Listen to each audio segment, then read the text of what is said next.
How about now? That sounds probably better. Can you hear me now? Anybody else? Can I get a heads up? Very low. Interesting. Let me try this one more time. Let me try something else. Check, check.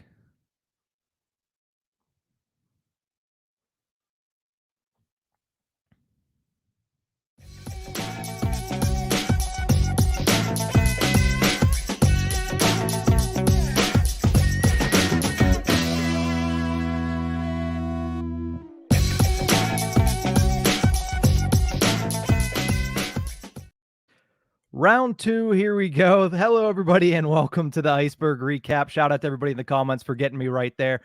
Your home for Pittsburgh Penguins game recaps and analysis. You can find us on YouTube at Inside the Penguins or anywhere you get your podcast from. Vancouver Canucks 4, Pittsburgh Penguins 3. This one ends in overtime. And this one was so close for the Pittsburgh Penguins to being a tentpole victory, to being a victory that everybody remembers, and certainly another one of those crazy matchups between the Vancouver Canucks and the Pittsburgh Penguins at PPG Paints Arena. I said it during the game on X that, man, this reminded me of November 27th of 2019, which was Thanksgiving Eve. Penguins won that game 8-6. It was another wild one between these two teams, but this one, it started off looking that way. Both teams getting a lot of offensive chances in the first. The Vancouver Canucks, one of the highest scoring teams, if not the highest scoring team in the National Hockey League coming into this one, and they certainly proved it in the first period, going up 3-1 after the first period. But the Penguins they clawed back. They played so much better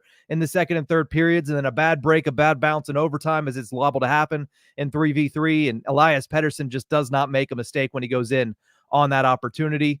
Unable to handle the top guns were the Pittsburgh Penguins in this game. Elias Pettersson certainly had himself a game. So too did JT Miller, and so too did one Brock Besser, as he typically tends to do when he visits the Pittsburgh Penguins. But let's get over to the goal recap in this one. Again, early and often for the Vancouver Canucks in the first period. Brock Besser opened up the scoring in the opening minutes of the game, his 26th of the season. Elias Pettersson and JT Miller picked up the assists on that one, and it was a deja vu because the second goal, this one on the power play, Brock Besser scores once again, this one a redirection goal, beating Alex Nedeljkovic, his 27th goal of the season. Miller and Pettersson pick up the assists on that one as well, making it their 38th and 35th respectively on the season.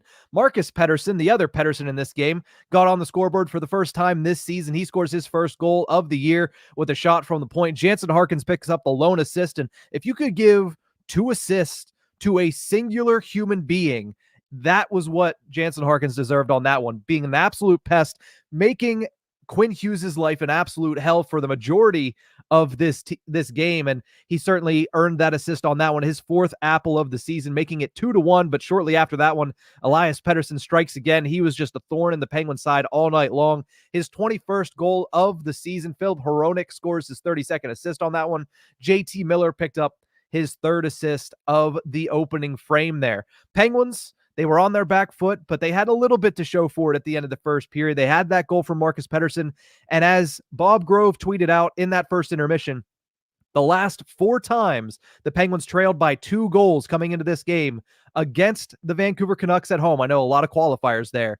The Penguins were 3-0-1. So there was hope for the Pittsburgh Penguins. Historically speaking, they were good at coming back from multi-goal deficits to this team. And it started off in the second period with Sidney Crosby breaking in on a 2-on-1, scoring a goal, getting his 23rd of the season on the 2-on-1, beating Thatcher Demko, Jake Gensel, and Marcus Pettersson get the assists on that one. And then in the third period, it looked like the Pittsburgh Penguins were getting very, very close. They were knocking on the door. Power play opportunities didn't look great, but they were getting a couple of opportunities. Thatcher Demko either making the saves or the shots being blocked just in front of the net.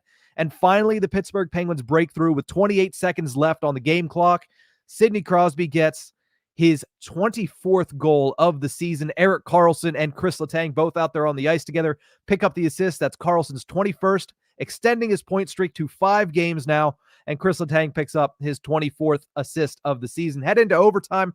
Penguins get a couple opportunities, none better than that of Brian Rust coming down the right wing. It looked like he might have repeated what he did the first time in LA before that goal was called off, but the puck goes wide. Couple shifts later, shot on net from Erik Karlsson, trying to make a fancy move on that one. It turns out to be a breakaway for Elias Pettersson. He scores his second goal, 4th point of the evening, 22nd goal of the season. He puts it away here. Vancouver wins this one by a final score of 4-3. Like I mentioned, the Pittsburgh Penguins, they were so close to coming back in this one. They played such good hockey from the second period on. I mean, none better than the goaltender, because Tristan Jarry, when he came in the second period, was absolutely phenomenal. And with that, let's move over to the 3 stars of the game in this one, because it flows so perfectly. We have 35 people watching at this current moment in time. We're moving over to the 3 stars, and it's number 35 who gets my 3rd star of the evening. Tristan Jarry comes in for Alex Nedeljkovic to start the second period.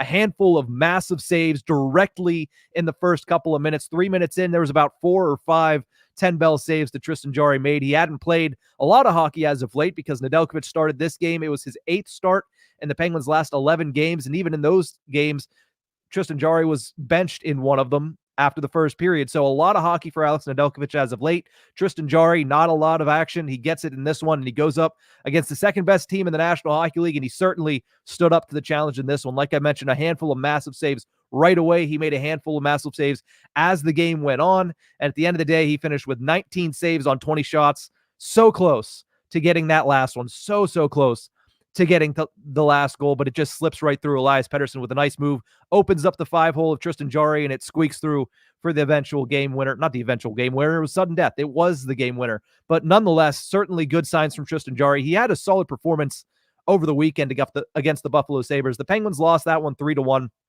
3rd goal was an empty netter, but at the end of the day, it looked like Tristan Jarry was starting to bounce back, was starting to look like the Tristan Jarry the Penguins need him to be, and he certainly looked like that tonight. He had a fantastic performance, and we'll have to see who starts on Saturday, a big game coming up as we'll get to, but Tristan Jarry looked great tonight. Alex Nedeljkovic, it was just an off night.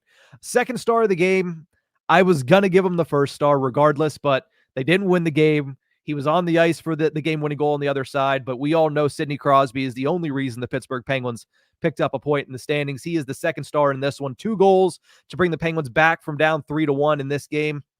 Tied and then passed Mike Bossy on the NHL's all-time goal-scoring list for 22nd all-time. Sid now sits in sole possession of 22nd all-time. He was on a mission in that 3rd period. If you watch the 3rd period, it is a picture-perfect Sidney Crosby performance this season. He's 36 years old, and he's still going out there, and he's absolutely putting it on the line for the team. Absolutely going to be a Hart Trophy nominee this year. He has to be. And if he's not, then the people that are voting on this should just lose their jobs, because Sidney Crosby is the sole reason that the Pittsburgh Penguins are where they're at in the standings. I know it's not that impressive at the moment. They're not in a playoff spot, but he is absolutely willing this team through the first half of the season. Tonight was no different. That standings point, put an asterisk next to it, because that is the Sidney Crosby asterisk. It was his, and Tristan Jarry gets credit in that too tonight, but Sidney Crosby absolutely on a mission in that 3rd period. You saw what he did, getting into a battle with JT Miller, drawing the power play opportunity. They didn't score on that one, but they did score a little bit later in the 3rd period. And who was it off of?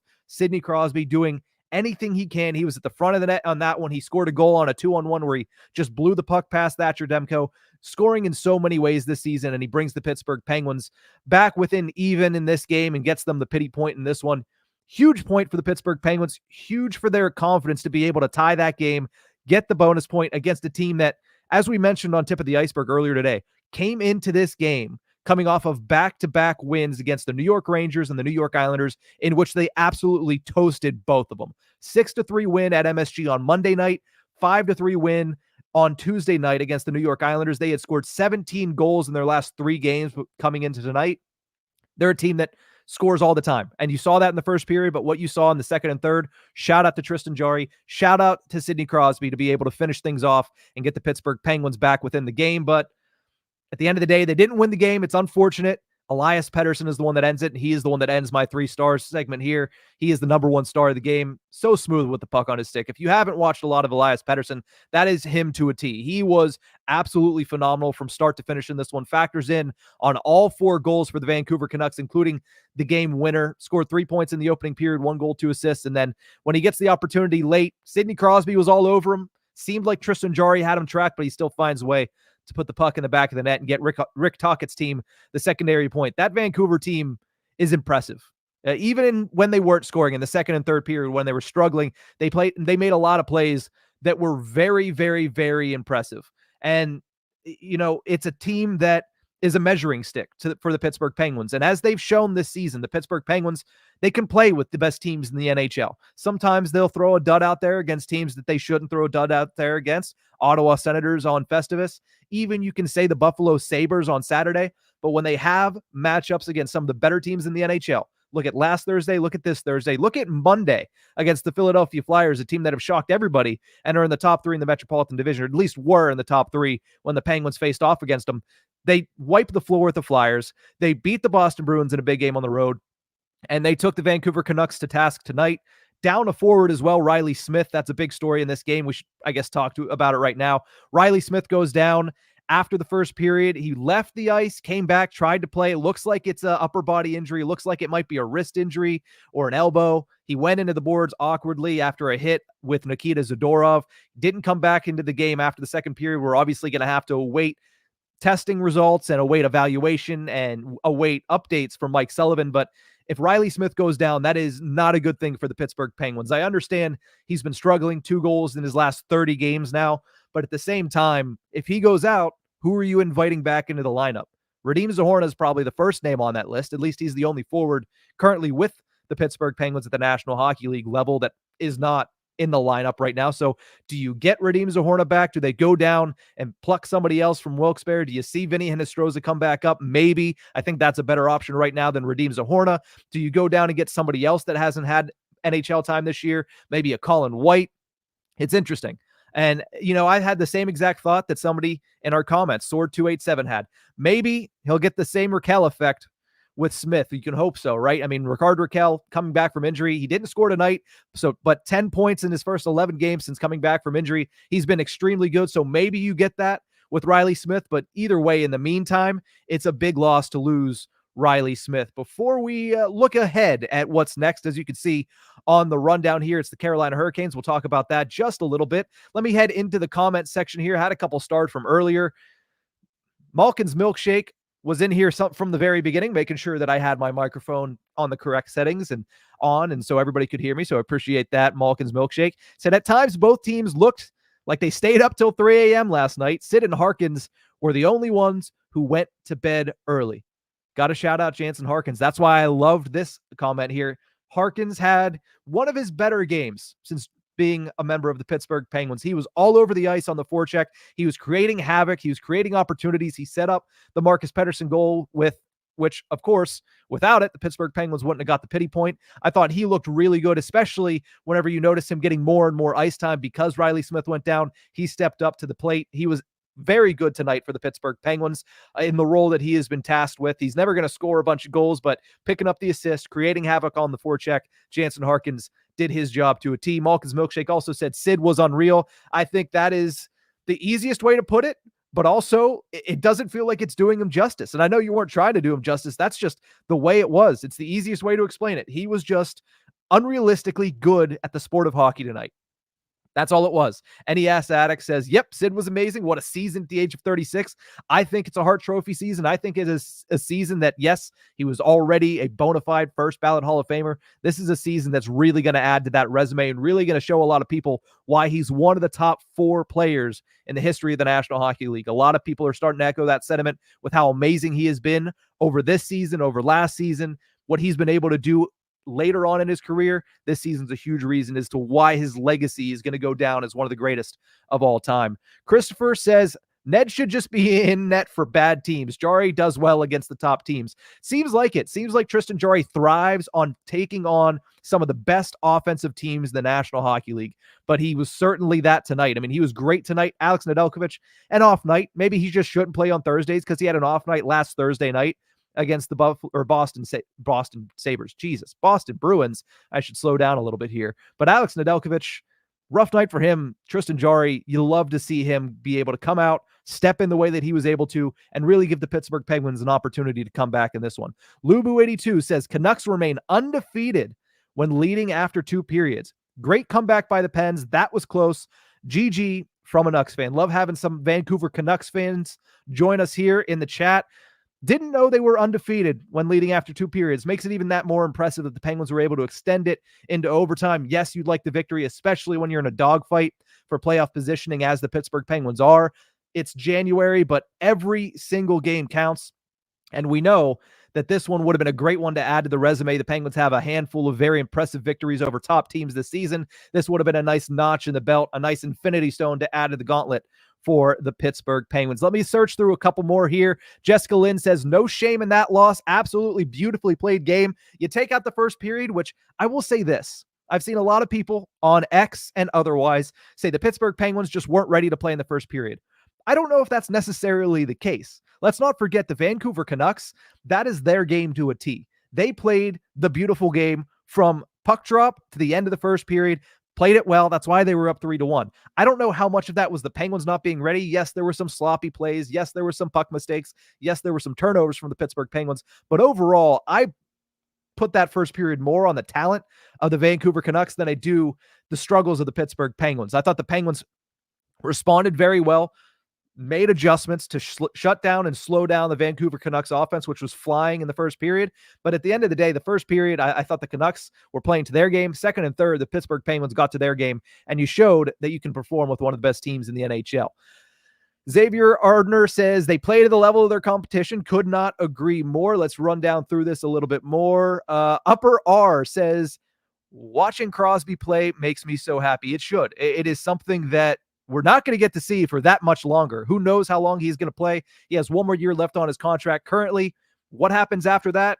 Maybe only Sid knows. Maybe Sid and Kyle Dubas know.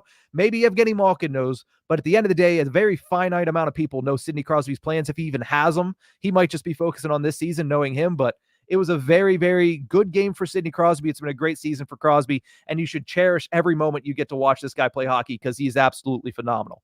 DEL says, Penguins played well, but the team is on the decline. Lemieux sold the team at the right time. I don't think it's refutable that the team is on the decline because these guys are getting older. They're not going to be a 1 versus 2 seed, but I do think they're better than their current standing is. I think they perform better. I think their talent level and on paper right now, they're better than where they're at in the standings, but at the end of the day, it's why they play the games. It doesn't matter what you look like on paper. It's why they play the games. Penguins have been very good. Now they are, let me do quick math here, 9-4-2, or no, 9-3-3 since December 11th. It's a really good record. Really good record, playing some very good teams as well. It's not like they've been playing a lot of cupcakes over the little while. Xavier also says, Sid for heart. Love that. NES Attic mentioned something else that I clocked early in this one. Can someone confirm, is that Ryan Malone on TV for the after game show? It is Bugsy.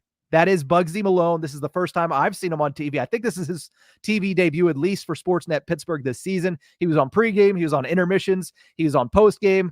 Bugsy, if he is one thing, he is good at pulling up Mike Lang references in this game. He was just shoehorning them in every chance he got. So, hey, interesting to see Bugsy Malone on the screen. Certainly was a joy for me to see him. Sportsnet Pittsburgh's working in a lot of old names. I mean, Matt Bartkowski's been out there. We've seen, obviously, Mike Rupp, Colby Armstrong switch around. Phil Bourque's been out there a little bit. You know, good old Brian Trottier has been trotted out there a couple times. So a lot of fresh faces on the docket for Sportsnet Pittsburgh. Xavier Ardner says, Habs are low-key Pens fans because of Sid. I wouldn't refute that. I mean, they love when Sidney Crosby goes up and plays in Montreal. Always a special occasion. It was earlier this season when Crosby went up and scored in the shootout. And I believe he also scored a goal in that one. Very impressive night there, but also impressive night tonight. Alex Sorov, I'm only going to do a couple more of these, but you guys are really running in on the comments. Appreciate everybody tuning in here. Alex says, how should the Penguins treat the goalie tandem? Ride the hot hand or split Jarry and Ned games evenly? It has not been even as of late. Right now, it has been ride the hot hand, which is why Alex Nedeljkovic has been in the net time and time again. Coming into the night, it was 8 games, 8 of the last 11 games were starts for one Alex Nedeljkovic. maybe now that Tristan Jarry's come in and had this performance, I would expect him to start on Saturday. But again, who knows? I mean, Mike Sullivan could come out there and say, you know what? Ned needs another game. He's going up against his former team in the Carolina Hurricanes. We'll see who he starts on Saturday. I would imagine you ride the hot hand after tonight, after seeing how good Tristan Jarry was in this one. I saw my good buddy here, Nick Horwat, jump into the comments. He says, Jansen Harkins looks to be earning a spot in the lineup again. He said he feels like he's gaining good consistency. That is directly from the locker room tonight, and that is a quote from Jansen Harkins post-game as Nick Horwat in there as a member of InsideThePenguins.com, doing a yeoman's work there, making sure that he's getting all the quotes, make sure he's getting all the information here for us to disseminate on our YouTube channel, on InsideThePenguins.com, and anywhere you get your podcast from. So shout out to Horwat for getting me that little tidbit here from Jansen Harkins. He certainly had one of the best games that we've seen him play in a Pittsburgh Penguins uniform. Nice to see he's getting some consistency. He's going to get some more ice time. Even when he was struggling, it seemed like the coaching staff really liked what he was bringing to the table. Tonight, when he has games like that, when he's starting to contribute a little bit more, assists in a couple more of the games, he obviously had the shootout winner in Montreal. He starts doing that. He's given these guys a reason to give him more and more rope. So we'll see what happens. Maybe with an empty lineup spot, you see him bump up to the third line with Valtteri Puustinen and Lars Eller. Who knows? But we'll have to wait and see. NES Addict says, moved past Washington. Malkin's Milkshake says, Mike Lang equals legend. Mike Lang is the reason that I'm doing this right now. So I couldn't agree any more. NES Addict, I appreciate this. He says, you have a great voice and cadence for a podcast. You've been listening to the podcast all season long, back into the off season. So one of our loyal listeners, loving the podcast. And we appreciate seeing you every time in the comments section. And the last thing that I'm going to say here, Sword 287. Thank you to everybody for tuning in live on our YouTube channel. Sorry about the technical difficulties earlier in the episode, but we got everything straightened out and we got everything going on the right foot. Sword 287 says he might have just taken a little longer than normal to adapt to the NHL. He's shown it at the AHL level. He's shown a lot at the AHL level. He is an elite scorer at the AHL level, but he just hasn't been able to really mesh at the NHL. Certainly struggled in the first 4 games of the season, did Jansen Harkins. But he went back down to the AHL, got a little bit more seasoning. Thanks to injuries, he was called back up. This coaching staff really likes the way he plays. He's physical. He's a hound on bonus pucks. He's a hound on loose pucks. And tonight, it paid off for him. He's starting to get some assists. He has 4 on the season. Eventually, he'll light the lamp. Right now, 4 assists on the season, and certainly playing a way that Mike Sullivan likes to see his guys play. But that is going to do it for this episode of the Ice-Burgh Recap Show. Pittsburgh Penguins have a quick road trip south to Raleigh, North Carolina. Is it Raleigh, North Carolina? Yeah. Taking on Raleigh, North Carolina, the Carolina Hurricanes. Pens are 1-1-0 against the Canes this season. We'll see if they're able to advance that in a very important game in the Metropolitan Division, as they all are turning out to be, maybe unless they play the Columbus Blue Jackets. But that's going to do it for this episode. Thank you guys so much for tuning in. Remember, you can find us on YouTube at Inside the Penguins or anywhere you get your podcast from. Just search Tip of the Ice-Burgh, ICE-BURGH. That's it for this one, guys. See you next time. Have a good night. Pens, they lose 4-3, but they had a pretty good game. We'll see you next time.